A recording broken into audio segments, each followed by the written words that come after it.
Burnout is commonly treated as a personal problem, but it isn't one. What's actually happening is a mismatch between the amount of pressure being applied and the way the human system is built to recover. If you're exhausted despite resting, that doesn't mean you're doing something wrong. It means the system you're operating inside is demanding output in a way that prevents full recovery. In this video, I'm going to explain what that mismatch looks like and why it creates exhaustion that doesn't resolve on its own. Most people experiencing burnout assume the issue is internal. They think they've lost motivation, discipline, or resilience. That assumption creates self-blame, which only adds more pressure to an already overloaded system. In reality, burnout emerges even in highly capable, responsible, and driven people. Often it shows up precisely because those traits kept the system functioning longer than it should have under sustained load. Burnout is not the result of a single stressful event. It develops gradually when effort is applied continuously without sufficient recovery margin. Early on, the body compensates. Stress hormones rise, focus narrows, and productivity remains intact. You still perform. You still meet expectations. From the outside, nothing appears broken. Internally, however, the system begins operating in a compensated state rather than a restored one. This distinction matters. A restored system returns to baseline after effort. A compensated system does not. It carries residual tension forward into the next day, the next task, the next week. Over time, baseline stress rises.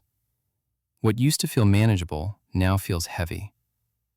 Tasks require more effort than before, even when they haven't changed. This isn't psychological resistance, it's cumulative load. Modern work environments are built on the assumption that recovery is quick and automatic. Sleep is treated as a full reset. Weekends are treated as sufficient repair. Time off is treated as optional. But under continuous demand, recovery becomes incomplete. The nervous system never fully powers down. Even during rest, it remains alert, responsive, and partially engaged. That constant low-level activation is what erodes energy over time. This is why burnout often persists despite doing everything right. You may be sleeping more. You may be taking breaks. You may even reduce your workload slightly. But if the system remains in a state of background vigilance, recovery cannot complete. Rest without safety does not restore. It only pauses output. One of the most confusing aspects of burnout is how rest begins to feel ineffective. You stop working, but relief is shallow. You take time off, but the heaviness returns quickly. This leads many people to believe rest itself no longer works for them. In reality, rest hasn't stopped working. It's simply being overridden by ongoing demand and unresolved load. Burnout is best understood as a failure of discharge, not effort. Pressure enters the system faster than it can be released. Early on, this imbalance is subtle. Later, it becomes structural. The body adapts by conserving energy.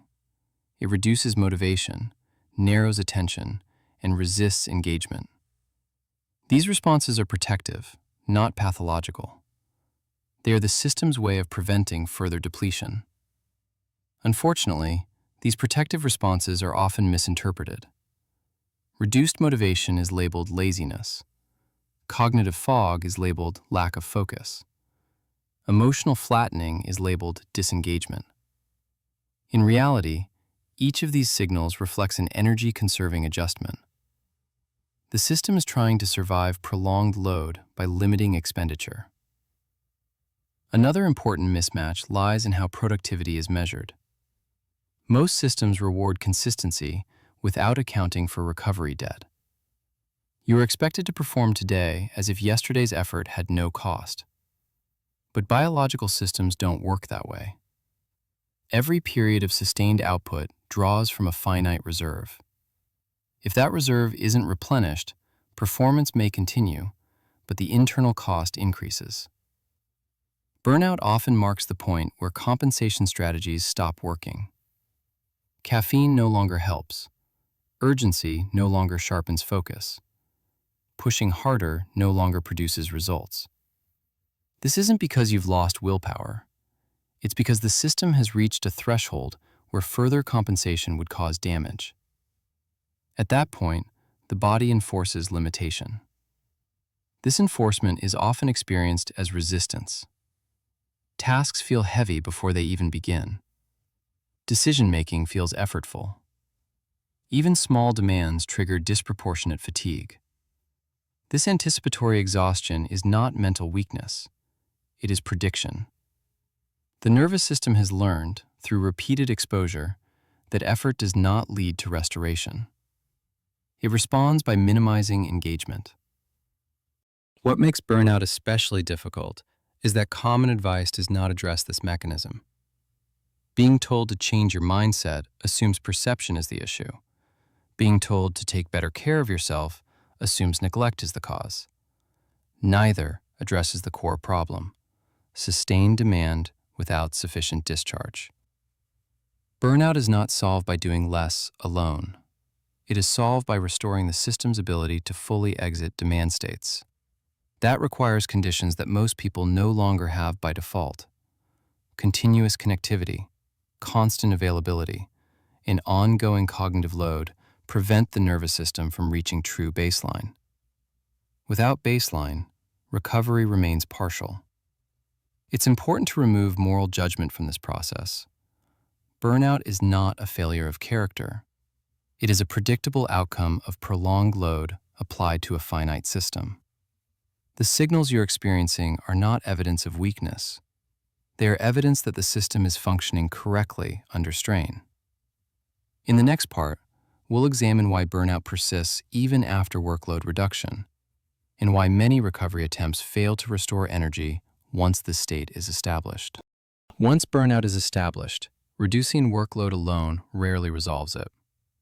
This is where many people get stuck. They assume the problem is simply too much work, so they try to do less. They take a few days off. They shorten their hours. They delay tasks.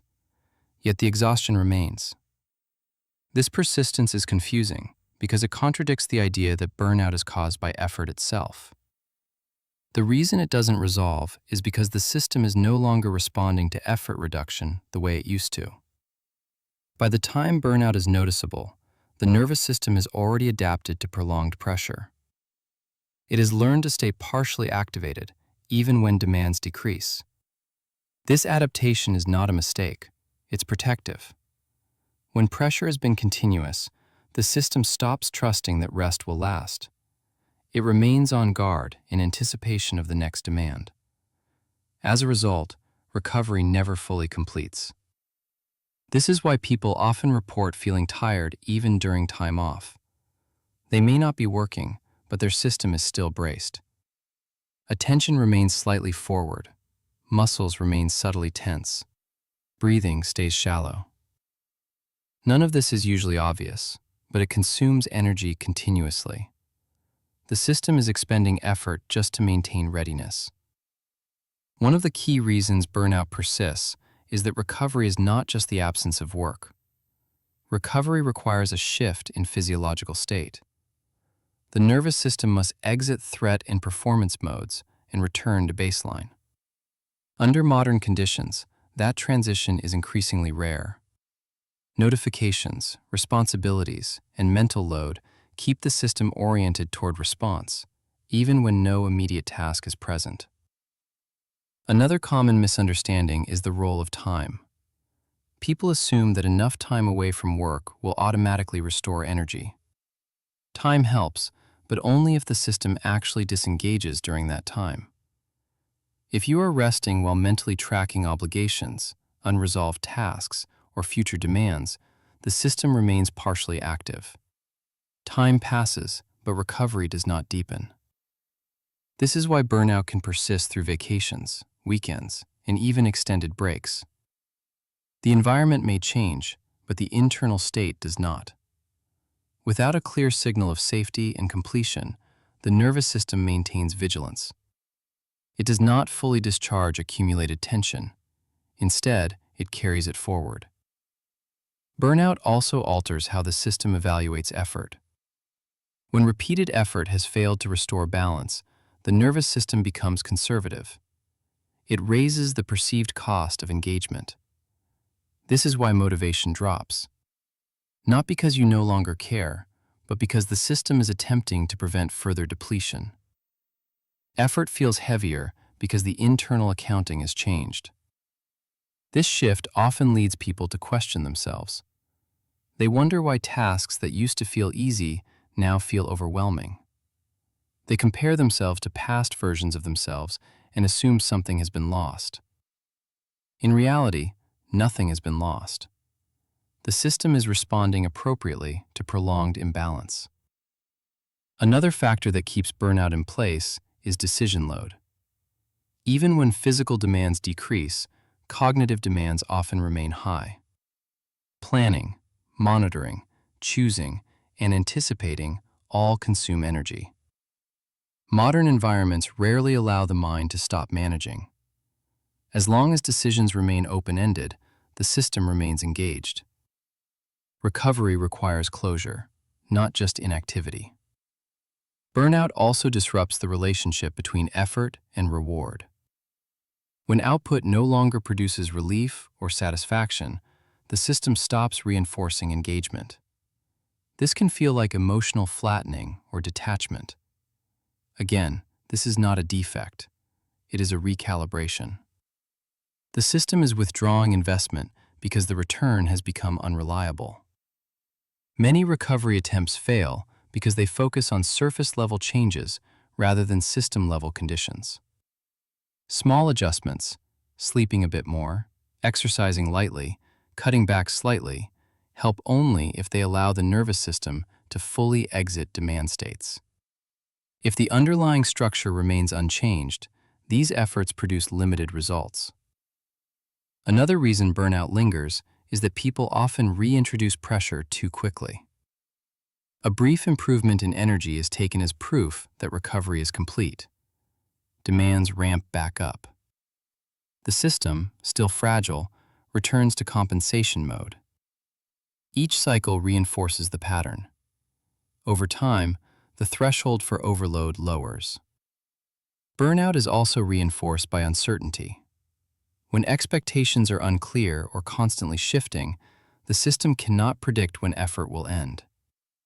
This keeps it in a state of readiness. Even low levels of uncertainty can prevent full recovery. The system remains alert, scanning for the next requirement. Importantly, burnout does not resolve through insight alone. Understanding the mechanism helps remove self-blame, but it does not immediately change physiology. The nervous system responds to conditions, not explanations. Until conditions support full discharge, the state persists. This is why burnout often feels static. You're not getting worse, but you're not getting better either. You're functioning at a reduced baseline. Many people adapt to this state and assume it's permanent. It isn't permanent, but it is stable as long as the underlying mismatch remains. Burnout is best understood as a stuck state. The system entered compensation mode to survive prolonged pressure and never received a clear signal to exit. Work reduction without discharge leaves the system halfway between effort and rest. That middle state is the most draining of all. Recognizing this helps clarify why common advice fails. Burnout is not resolved by willpower, positivity, or minor lifestyle tweaks. It resolves when the system is allowed to complete the cycle it was interrupted in. Until then, energy remains constrained. This completes the explanation of why burnout persists once established. The condition is not mysterious, and it is not personal. It follows directly from how human systems respond to prolonged demand without sufficient discharge.